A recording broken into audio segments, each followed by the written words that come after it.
Hadratin Nabil Mustafa Muhammadin sallallahu alaihi wasallam wa alihi wa aswajihi wa dzurriyyatihi wa qarabatihi wa ahli baitihi ajmain wa ila musannif hadil kitab wa muqaddibil hadil kitab wa masyayikhihim wa ustadihim wa usulihim wa furu'ihim wa jami' masyayikhina wa ustadina wa usulihim wa furu'ihim wa jami' talamidana wa limanfaati wa barakati hadil kitab wa hadil ulum fid dunya wal akhirah. Al-Fatihah.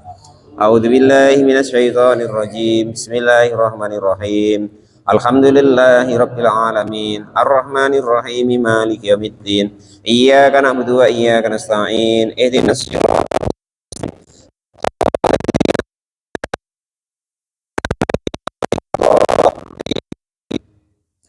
Bismillahirrahmanirrahim. Qala al-mu'allif rahimahullah wa nafa'ani bi ulumihi fid dharin amin ya rabbal alamin. Kemarin sudah tentang jeritan-jeritan roh ketika roh itu keluar dari badan, dari mulai nak dimandiin, nak dikafanin, nak disolatin, nak dikuburin, sudah jeritan-jeritannya yang kemarin. Bahwasanya yang mendengarkan jeritan daripada roh ketika sudah keluar dari jasad itu seluruh makhluknya Allah yang ada di bumi dan di langit kecuali jin dan manusia. Karena Allah takut nanti Badur tidak kebagian tempat ngaji. Kalau kok orang-orang itu pada denger ceritanya roh ketika mayit itu dimandiin, pada takut semua, ngaji terus, pada sholat terus, ke masjid terus gitu. Akhirnya sawitnya Pak Mukhlis tidak yang manennya, kan kasihan. Kalau dirahasiakan Allah macam itu kan aman ya kan, ngaji ya tempatnya longgar, masjidnya ya longgar ya kan itu. Qala al-mu'allif rahimahullah. Al-babu adapun bab asani yang kedua, asaniya asaroda yang ke-12 itu fi dzikril musibati, di dalam menerangkan musibah. Andaikan terjadi musibah alal mayiti, atas mayit, maka ini untuk orang yang hidup ya. Namanya musibah itu termasuklah orang jatuh dari motor tadi, ini itu semuanya ketentuannya Allah Subhanahu wa ta'ala. Kewajiban kita atau anjurannya kepada kita itu yaitu bersabar. Ruwiyah diriwayatkan fil khobari, di dalam hadis, anaman sesungguhnya seseorang, siba apa soiba Pak? Soyaba, usiba, enggak ada alifnya di sini. Usiba yang dikasih musibah siapa seseorang, bimusibatin dengan suatu musibah. Jadi andaikan kok ada seseorang dikasih musibah sama Allah, fakharoko, maka lalu membakar biha dengan karena mendapatkan musibah dari Allah tadi, membakar sauban kepada pakaian, audoroba atau memukul biha dengan datangnya musibah, sodron kepada dadanya. Jadi andaikan kok kita atau siapapun itu dikasih musibah sama Allah, dia kok enggak terima, pakaiannya dibakar, dadanya pakaiannya dibakar, dirobek-robek, atau dadanya dipukul-pukuli, kotangnya dibedeti, nah ya kan? Itu. Faka'anna ma'akhoda, maka seolah-olah mengambil siapa seseorang ar-rumha kepada tombak, wa haroba dan menantang perang Allah Ta'ala kepada Allah Subhanahu wa Ta'ala. Pokoknya medeni wong, pokoknya sing sabar nggih. Nah pas malam Senin wingi ya nambah sabar. Nah sekarang nggak ada. Maksud sifat bukan orang loh ya. Enggak salah paham pula. Oh mbah sabar di seberang ya, biasanya begitu jawabannya. Maksudnya itu sifat. Jadi andaikan ada musibah, kita tuh harus mau tidak mau harus terima. Sedih itu boleh, nanti di akhir-akhir ada ya, di besok-besoknya ada. Sedih itu diperbolehkan, menangis diperbolehkan. Tetapi kalau nggak terima atas musibah itu yang tidak boleh. Atau responnya itu keterlaluan. Contoh membakar baju, menyobek-nyobek baju, mukuli dado, mukuli kepala, dientak-entakkan ke dinding ya kan. Waduh mas, ini macam mana, kalau kamu mati aku bagaimana, aku nanti tidak makan, ya kan. Padahal dulu sebelum punya suami ya makan kan gitu. Ketika kecil dulu ya bahagia. Nah, itu. Nah, itu nanti nggak lama. Paling lama 40 hari kalau kata kitab tuh begitu. Ya nanti normal lagi. Walaupun lah begitu gulung-gulung tidak karu-karuan. Mau kulit dado, nyobek-nyobek kutangnya ya kan. Tapi kalau 40 hari normal. Nah, orang yang seperti itu dikasih musibah kok enggak terima, malah seperti itu, maka dalam hadis itu berarti dia ngambil tombak, ngajak perang Allah Subhanahu wa Ta'ala, kan gitu. Nah itu Bang, ini tulisannya begitu kok, kan gitu. Nah, karena enggak terima. Bahkan ada hadis yang lainnya coba. Barang siapa yang tidak mau mensyukuri nikmatku, tidak mau menerima, tidak mau bersabar atas musibahku, maka keluarlah dari bawah langitku dan keluarlah dari atas bumiku dan carilah Tuhan yang lain. Jangan bertuhan denganku. Nah, katanya lebih kejam toh. Nah, terus kalau kita tidak bertuhan dengan Allah, tidak bertuhan dengan siapa? Nah, itu ngeri-ngeri. Pokok orang nggak mau bersyukur, orang nggak mau bersabar itu ngeri. Nah, repot. Nah, makanya saya di rumah itu, ya kan, tanyain anak-anak. Asal saya dengar kok rasa-rasa orang tuh tidak mau bersyukur, marah betul saya itu. Nah itu. Ya karena itu tadi sama dengan kita ngajak perang sama Allah, nah, gitu. Ruwiyah diriwayatkan anin Nabi dari baginda Nabi Agung Muhammad Sallallahu Alaihi Wasallam. Qala sudah bersabda siapa baginda Nabi. Man adapun barang siapapun itu, laki-laki maupun perempuan di mana saja dia tempatnya, sudah yang menghitam-hitamkan, entah menghitamkan, ngecat hitam, entah merusak, ya kan, baban kepada pintu, ausiaban atau pakaian atau baju, ingdal musibati ketika dia mendapatkan musibah. Jadi dia mendapatkan musibah terus pokoknya macam mana lah istilahnya ngatakannya ya, nggak terima gitulah. Nah, dibahasakan kalau di Arab tuh pintunya yang asalnya cantik dihitem-hitemin, dikasih lumpur segala macem, atau pakaiannya disobek sobek atau dicat hitam. Nah di sini gambarannya tuh dicat hitam gitu. Audoroba atau memukul dekanan kepada apa dekan? Masuk toko mana nih Pak? Toko nian? Atau memukul-mukul dagangannya, tokonya maksudnya. Kasaro atau nyembret-nyembret. Kasaro itu mecah-mecah berarti nyembret-nyembret ya. Memotong. Nyembret-nyembret dulu Pak. Kasaro itu nyobek-nyobek. Sajarotan mengoyak-ngoyak, sajarotan kepada pohon diwamuk maksudnya, batang pisang. Kau tenjui tidak karu-karuan. Koto atau menetak-netak atau memotong-motong sakrotan kepada rambut, bana maka akan membangunkan, disiapkan maksudnya, membangunkan, tidak kok tidur terus dibangunin gitu, agak salah paham pula ya. Atau rambutnya tuh dipotong-potong, dijambak-jambak sampai pada coprol atau dipotong-potong ya kan. Maka orang yang sedemikian itu, maksudnya kita jangan begitu loh ya. Bana maka akan menyiapkan atau membangunkan siapa Allah lahu bagi orang tersebut bikuli sakrotin di tiap-tiap satu helai rambut, baitan kepada baitun rumah, finari di dalam neraka. Nah itu wis pokoknya udah usah sama menengai gitu loh gitu. Diterima baik. Pokoknya semua yang Allah berikan kepada kita, baik buruk, maksiat, taat, enak nggak enak, itu semuanya adalah yang terbaik untuk kita. Kita harus terima, harus berbaik sangka kepada Allah Subhanahu wa Ta'ala ya itu. Selain daripada orang itu disiapin tiap helai rambutnya yang terputus tadi satu rumah untuk dibleskan di situ, walayuk balu dan tidak menerima siapa Allah Ta'ala minhu dari orang itu sorfan kepada amalnya, amal apa ya istilahnya, gimana apa sih itu Pak? Sedekah ya, ibadah wajib. Nah berarti ya sholat, zakat ya. Wala adalan dan juga tidak menerima amal-amal sunahnya. Madama selagi ada apa dalika suatu demikian cet-cet hitam atau Sikapnya tadilah ala babih di atas pintunya, pintu rumahnya dicat hitam. Karena kalau di Arab itu asal tando sedih yang mendalam itu ya rumahnya dicat ya ndak karu-karuan.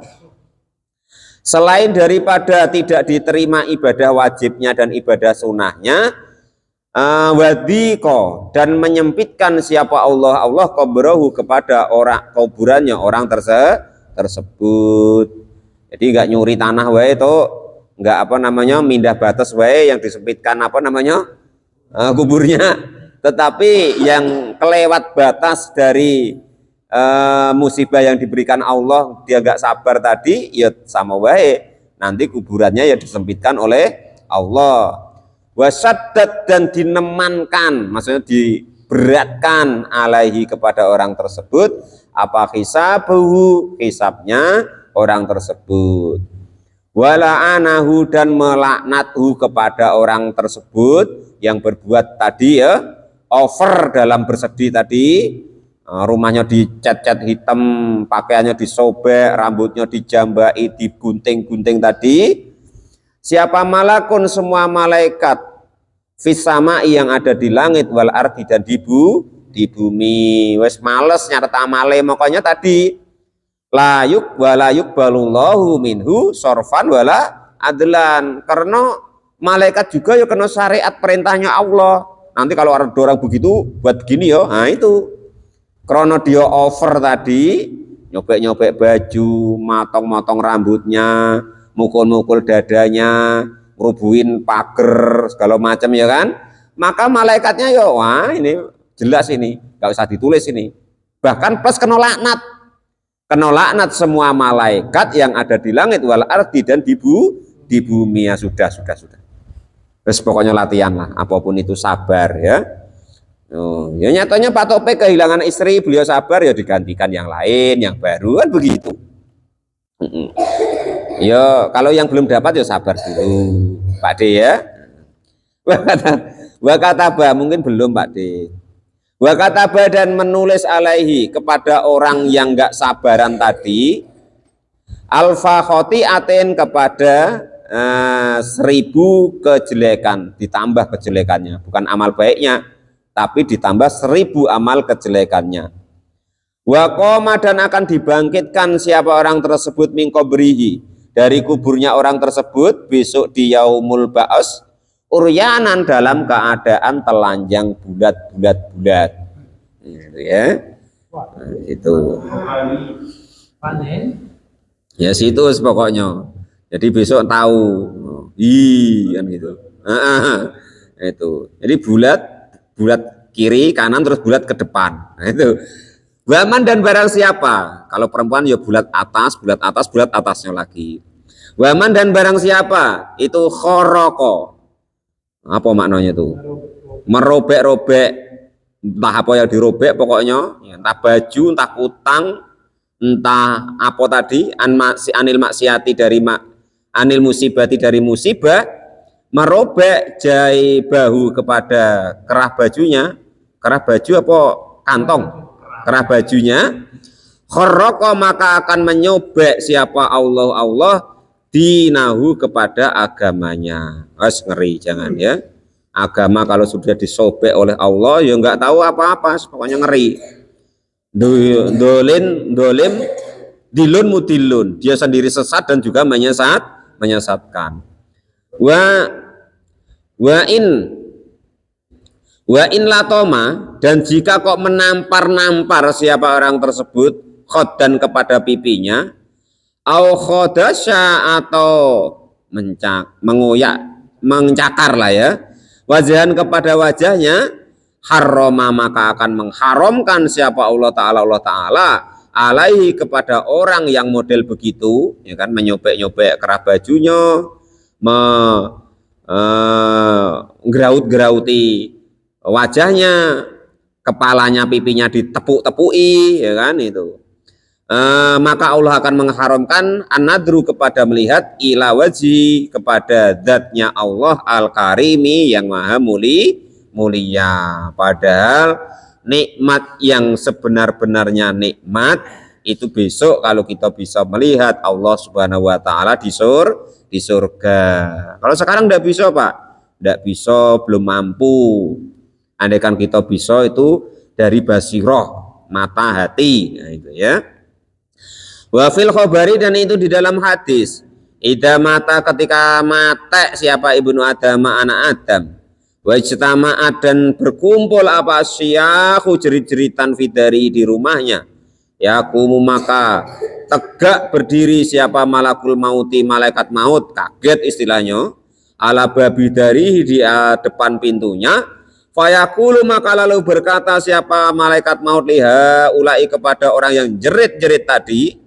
Ketika ada orang meninggal kok keluarganya ada yang jerit-jerit, maka malaikat maut itu kaget terus tegak di pintu. Nah, ma hadasyahu, ma itu apa hadasyahu, inilah jerit-jerit tidak karu-karuan. Wallahi, maka demi Allah,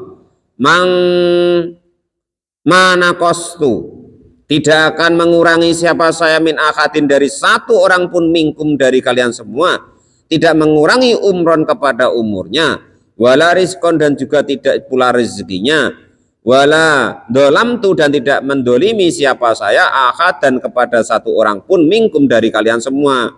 Maksudnya tersinggung ya, ketika kok meninggal, seorang meninggal kok keluarga jerit-jerit, itu malaikat mau tersinggung, ngapa kalian pada jerit-jerit macam itu. Nah ya kan, padahal aku nggak ngurangi umurmu, nggak ngurangi rezekimu, aku juga nggak dolimin kalian. Wa ingkanat, dan jika kok ada apa syahakum, jeritan kalian semua, minni, atas diriku, fa'ana, maka adapun saya itu abdun, cuman seorang hamba, makmurun, yang diperintah. Aku tuh ndak ada urusannya dengan kamu, aku cuman diperintah. Jadi ndak ada ngurangi umurmu, nggak ada ngurangi rezekimu, aku juga dolimin kalian. Aku cuma seorang hamba yang ditugasi, diperintah oleh Allah Subhanahu wa ta'ala. Wa ingkana, dan jika ada minal mayiti, dari mayit, fahuwa, maka adapun mayit itu makhurun, koharo, dipaksa, atau memang wayahnya mati. Wa ingkana, dan jika ada apa maut itu minallah, dari Allah ta'ala, fa'angtum, maka adapun kalian semua itu jahiluna, orang yang sangat tidak tahu, tidak mengenal billahi, dengan Allah Subhanahu wa ta'ala. Kalian sudah tahu bahwa wayahnya mati, ya mati. Maka syaratnya orang hebat, diakui bahwa orang itu hebat, syaratnya tidak mati. Nah, kalau orang nak dicabut nyawanya kok bisa melawan malaikat maut, nah, jangan matiin aku. Nah, maka hebatlah betul orang itu. Nah, itu ya. Ukuran orang itu jaduk atau hebat, nak dicabut nyawanya ndak mau. Nah, itu ukurannya. Nah, itu ya. Tapi kalau masih mati, nah, belum hebat. Nah, itu begitu ya. Wah, ada orang hebat. Nah, tunggu besok mati pada. Kalau mati ada hebat, ya. Nah, itu ya.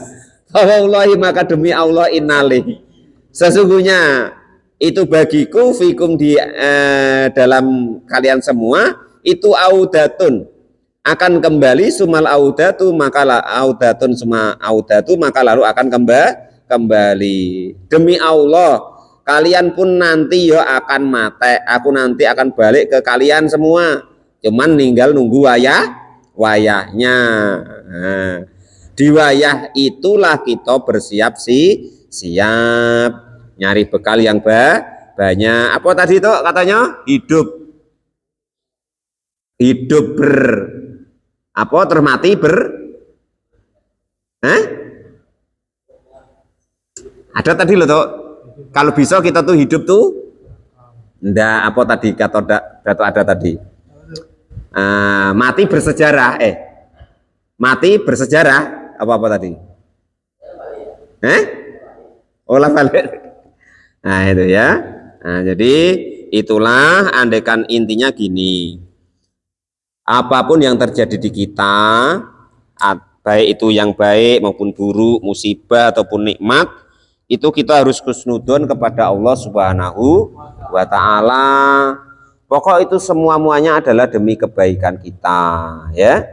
baik yang datang dari Allah itu maksiat ataupun taat, baik itu nikmat ataupun musibah, kita harus husnudzon kepada Allah Subhanahu wa taala bahwa itulah yang terbaik untuk kita. Jangan kita kecil hati, jangan kita putus asa. Pokok semuanya apa yang Allah berikan kepada kita, lah itu adalah yang terbaik untuk kita. Maka bolak-balik saya ngomong, ini kan seolah-olah anggapan kalian kan saya ini ustadznya. Nah, jadi jangan pernah mengira saya itu akan ideal baik terus, tidak bisa. Namanya manusia itu pasti nanti ada kelirunya, ada salahnya. Ngajinya pakailah terus, ilmunya pakailah terus, pakailah buat pedoman, orangnya jangan. Ya, si muinnya itu jangan untuk pedoman, Pak Pangat ya. Ilmunya silahkan. Nah itu pesan bolak-balik saya pesan begitu, karena tidak ada namanya manusia tuh yang tidak keliru, tidak salah. Nah, itu diingat-ingat itu. Jangan perkara nanti umpama suatu saat saya terpeleset dosa salah, ya kan mungkin Allah berkehendak lain, terus kita tidak mau ngaji, tidak mau belajar lagi, ilmunya pakai, ilmunya pakai, ilmunya untuk pedoman, orangnya jangan. Nah, ada kan pas baik, Pak Topik untuk pedoman, kalau pas jelek ya jangan pula. Mau ustadznya keliru, wah ustadznya tuh keliru, ayo kita untuk pedoman ya jangan. Nah, yang baik-baik. Jadi diingat-ingat, namanya manusia itu pasti ya tidak akan bisa sempurna karena desainnya begitu, makhlul khotok wan nisyan. Itu diingat-ingat, ini saya ngomong malam ini. Jadi suatu saat saya kepleset, saya keliru, saya salah, ya jangan sampai kok terus kecil hati. Nah, tidak mau ngambil ilmunya diambil, orangnya jangan untuk pedoman, ilmunya baru yang untuk pedoman. Nah, itu seperti itu. Al-babu as-salisu asaro, bab yang ke-13 fi dzikril bukai alal mayit, di dalam menerangkan menangisi mayit. Wallahu a'lam bishawab. Alhamdulillahirabbil alamin.